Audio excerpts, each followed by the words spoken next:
So good. I was waiting. So today's journey is all about I am peace and happiness. They are our essential nature. So when we are a seeker, then we know that yes, this statement appears true.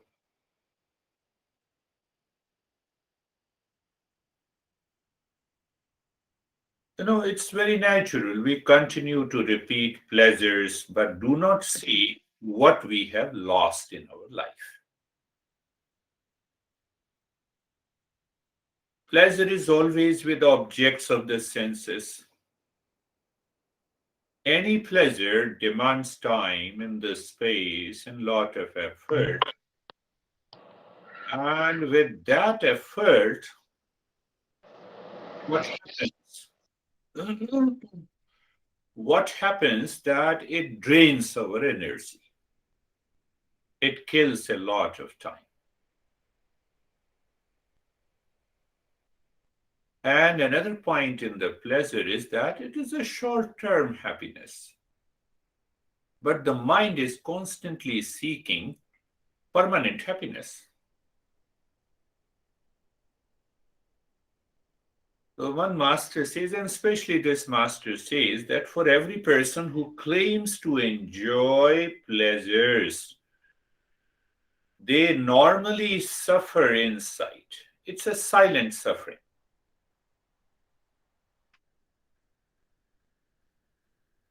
You are working somewhere. You don't like a person in that workplace, but you don't have a choice. So it's a silent suffering. But I have a pleasure. I'm getting money. So that causes the mind to escape from ourselves. And that escapism in the mind causes the anxiety, depression, anger, agitation of the mind. A simple pleasure in the world outside. It doesn't mean that we should not enjoy. We should minimize. And we should not become blind to it. So all these pleasures or pain or discomfort or effort, they are the series of experiences in our lives. That is what it happens. Every day we wake up in the morning and we have a lot of experiences. Now, the main point of this teaching from this master, he says that all these experiences passes through the waking state, the dream state, and the sleep state. Body and the mind is fully active in the waking state. Body is not active in the dream state, but the mind is semi-active. And body and the mind are not active in the sleep state. So the master is pointing out what you are. Are you a waker? Are you a dreamer? Are you a sleeper? Or you are none of them? There is something beyond. There is something behind on which these three states are present. How to know it? That I do not know. So what is the solution to know it? Because I do not know, so I'm in ignorance. So I should remove the ignorance in the mind. I should remove the ignorance in the mind. Simple example that I don't know your home address, so let me know it. What effort I need to do it? So when our mind starts thinking like this, you'll be surprised. The moment your mind starts thinking like this, the mind starts living in a higher awareness. Mind is naturally focused.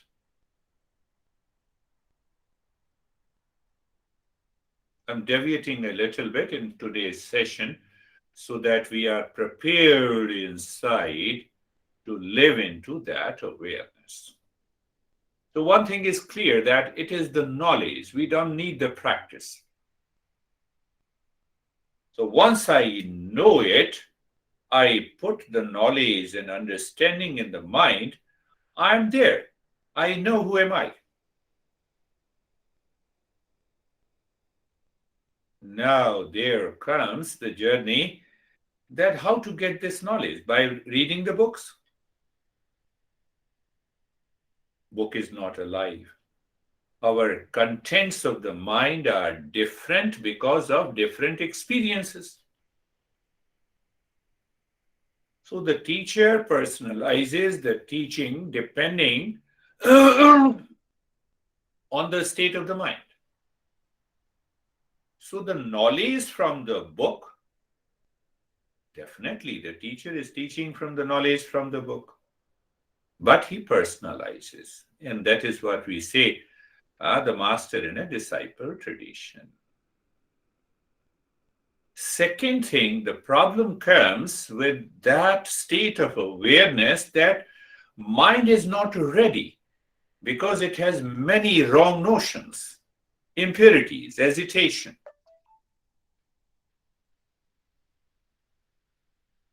So, in order to purify the mind, we have to work on the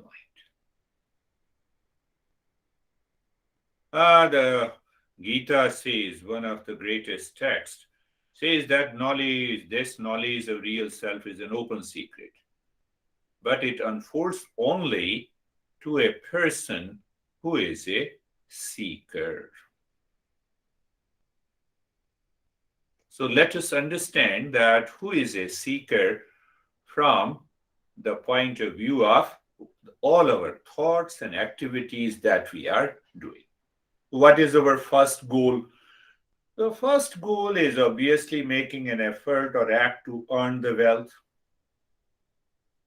prestige, recognition. Why? To fulfill the second goal. What is the second goal? Second goal is to meet the basic necessities of the life. That we should continue. Gain comfort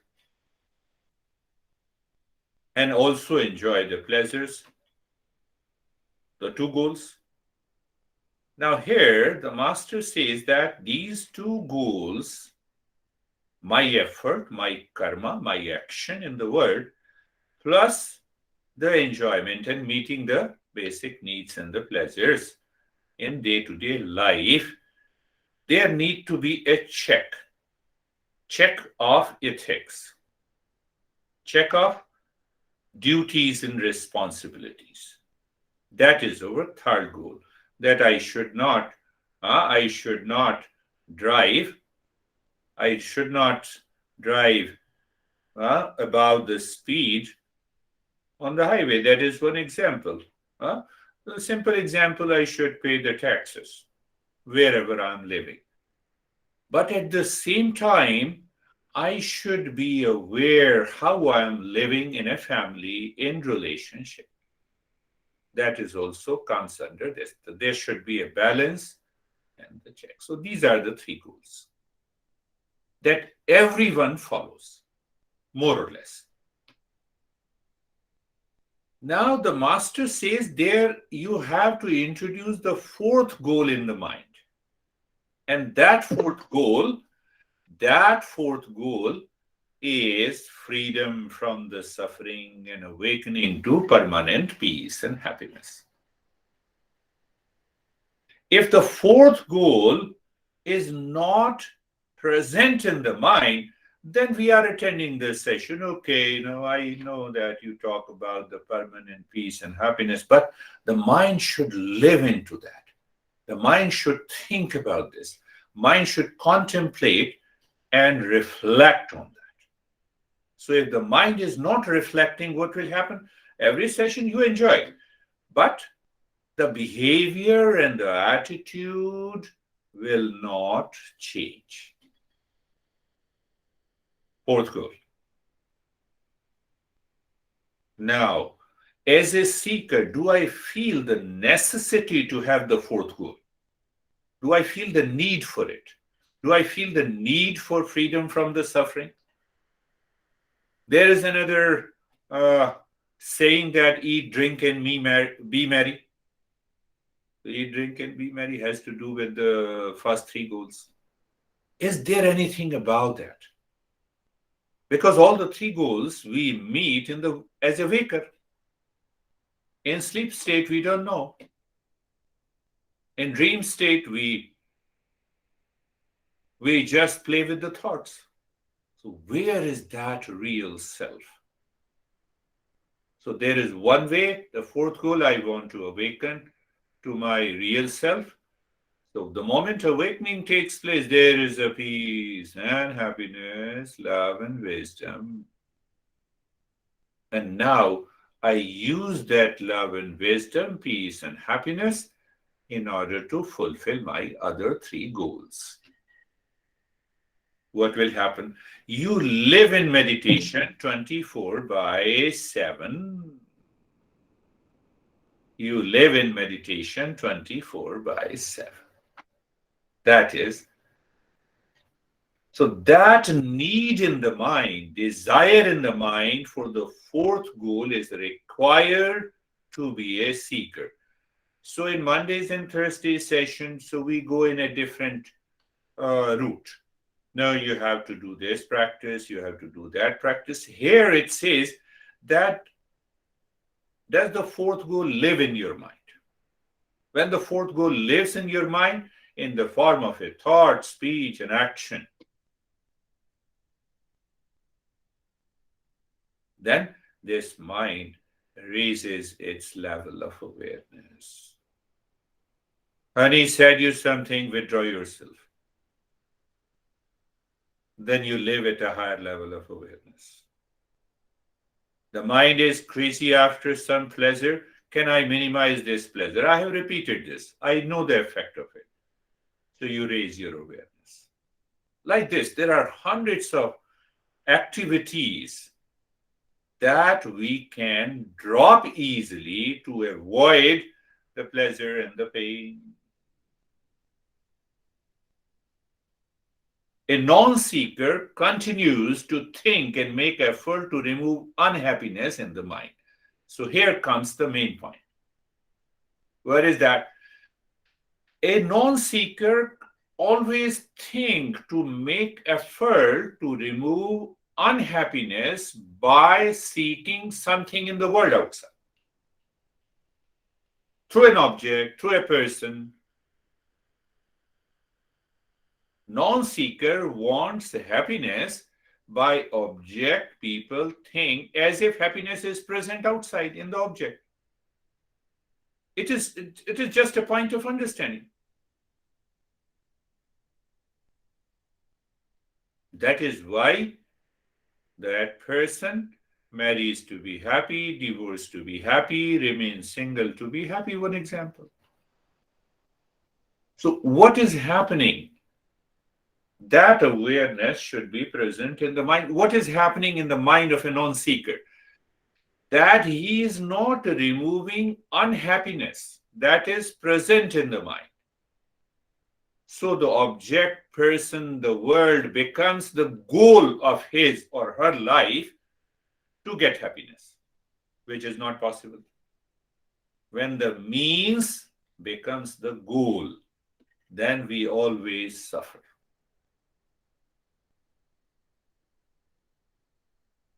So here, so deviation means that, then only we can, in the next session, we will go a little deeper. It becomes easier for us to go deeper. So a seeker observes and finds that happiness and peace cannot be found in the objects and the people. Hence, what happens? He lives into that field of awareness, or she lives into that field of awareness.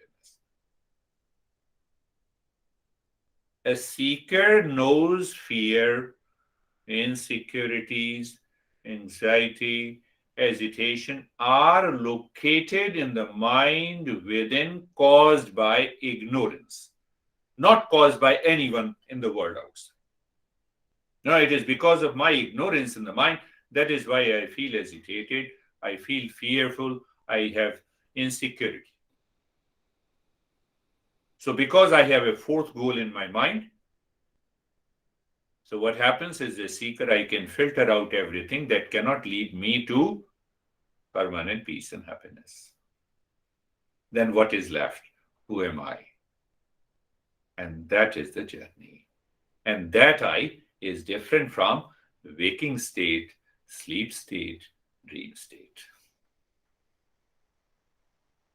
Now, see another point that makes us a seeker.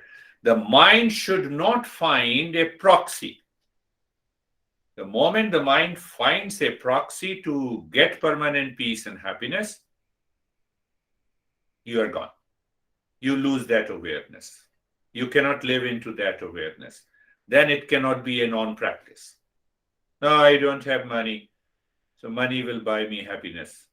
This will come again and again in our mind. No, I'm single, so I don't have any friend. These thoughts will come again and again. So unless we have the fourth goal installed in the mind, nothing. You will come back, you will fall down, you will rise up, you will fall down, you will rise up. It doesn't mean that you stop working. It doesn't mean that you stop living in a relationship. It doesn't mean that you don't drive the car, let me sit. No, internalizing. The mind is now internalized. It is aware. It knows the fourth goal. It thinks about it. The moment you have that thinking in your mind, it will raise your awareness. It will raise your awareness. That is why we say, that is why I have been repeating it again and again. When we live the life of a seeker, then only we start listening satasangatve, nisasangatve, nirmohatvam. Listening these principles and learning these principles. One day you may get upset, you don't get anything, but when you continue learning, your mind replaces those thinking which is causing the pain and the pleasure because of the attachment drops. So we find a sigh of relief inside. Oh, it is happening because of the attachment. It is not happening because of anything outside. So by listening and learning constantly helps to raise the awareness. One more important point is very, very worth mentioning here. There are two entities, the intellect and the mind. So when you are learning and listening, the intellect receives the knowledge. I have a wonderful, in Eastern Europe, every time when I say something, she says, I know it. I know it. I know it. I understand it. But there is no change. She still suffers from deep anxiety and the depression. What is the reason? Why it happens? So the master gives us an answer. The intellect understands this. Intellect receives the knowledge, but the mind does not realize it. The mind continues with its own behaviors, sad attitudes, sad anxiety. Why? That mind is absorbed in the three goals. The intellect is not able to put the fourth goal in the mind. Why? Because of that is what? By listening and learning, one day the mind realizes this attachment, this emotional dependence must go. And the moment it goes, it removes the delusion. Delusion is not a physical entity. Then what should I do? What practice I should do? So the master argues that delusion cannot be removed by any practice. It can only be removed by knowledge, contemplation, reflection. And when you remove that delusion, the mind is steady. When the mind is steady, it is ready to enter into that state of meditation. Now, let us go a little deeper. Now we are a seeker. From today, when any thought enters into your mind, you have to observe, you have to reflect that every thought has four aspects. Every thought, every perception, every knowledge. First, let me explain the principle, and then we will see through the examples. Every perception has an object. First thing, knowledge of an object. Third, thought of an object, and consciousness. Every perception, every knowledge in human life has four aspects. Object. I see Kate. Kate is an object. So I have a knowledge about Kate. Second thing. Then thought of an object. Third thing. And what is the fourth one? Without which entire talk is useless. That is consciousness. Without consciousness, I cannot perceive an object, I cannot have a thought, and I cannot have a knowledge hidden in the thought.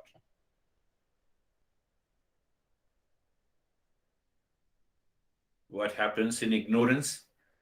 We give too much importance on the first three.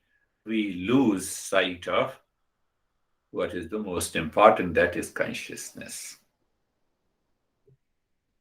I know Kate, consciousness is. I don't know Kate, consciousness is. I know David, consciousness is. I don't know David, consciousness is. Even when I say I don't know, it is a thought. There is an object. Are you getting it? Or I'm going too deep. Consciousness is. I wake up in the morning. Consciousness is. Now I'm depressed. This is a thought. Depression is an object. There is a thought of an object. There is a knowledge about depression. But without consciousness, I cannot speak the word, I'm depressed. And when the mind is absorbed into the consciousness, the depression is gone. Now, I should not say this, otherwise, American Psychological Association will sue me. So, use another word of depression, that you're mental suffering. Think of this, think. And the most beautiful part of this teaching is that he says that consciousness is independent. It is separate. What we did, we due to ignorance, we relate that consciousness with an object. I love you, now you hate me, so I'm depressed. Just see, it's a normal. But consciousness is not depressed. Is consciousness depressed? No. Consciousness cannot be divided.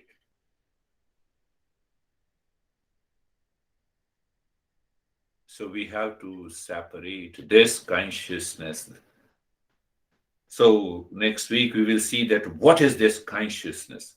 Master says this consciousness is absolute existence, absolute consciousness, and absolute ananda, the peace and happiness. Is that so? Think of this. So work on these four. Every time you wake up in the morning, any thought comes, find out what is an object, what is the knowledge of an object, what is the thought plus consciousness. Everything changes in the world. You can have millions of objects. No, look, I see at least, 10 people here. So these are objects. So I have a knowledge of everyone differently. So I have a thought is differently, but consciousness is one. Do you see that? Take another example, sun. So sun reflects on the monitor and I see the monitor. Sun is still the same. Sun does not change. I see the light. The object has changed.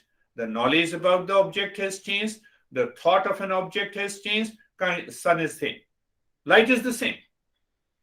Light falls on different objects in my room is same. Now remove all the objects. What is left? Nothing, no. Light is still there. Consciousness is still there. Consciousness cannot go. Same way, the light is still there. Whether there are million objects in the room or there is no object in the room, light is still there. So that light is I am. That light is consciousness. That light is real self. That light is absolute existence, consciousness, and bliss.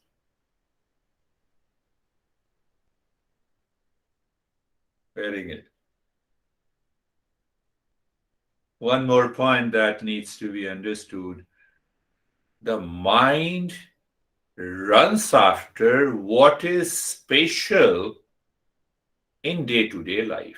How do you know that? What is spatial? I like this candy. I like pasta. I like chicken. This is spatial. And what is common? Common is consciousness. Mind makes the thing spatial. It's a matter of understanding. So this mind is running after spatial every day. Oh, this shirt should be good. This person is good to be my honey. The mind runs after the spatial. Why? Because there is an element of pleasure hidden in it.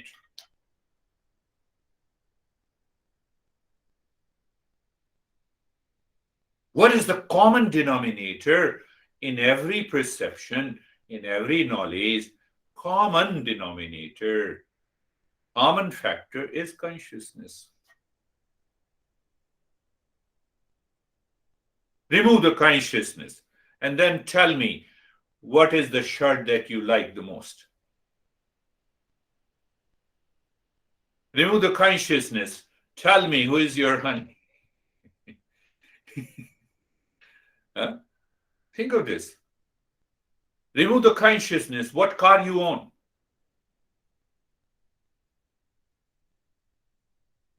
Nothing is left. Nothing is left. So what is that? Ignorance? Now see there. I'm using a word so that it will hit your mind. We ignore what is common. That is why we live in ignorance. That is present everywhere. The mind imposes the spatial perception. But we have to live a transactional world, You cannot go out in the street and you say that, no, there is a consciousness only, All are my honey. No, that is not in a transactional world you have to live. In a transactional world, I have to use that. But internally, I live into that state of mindfulness. That state of mindfulness. You see? Consciousness is common in all the knowledge.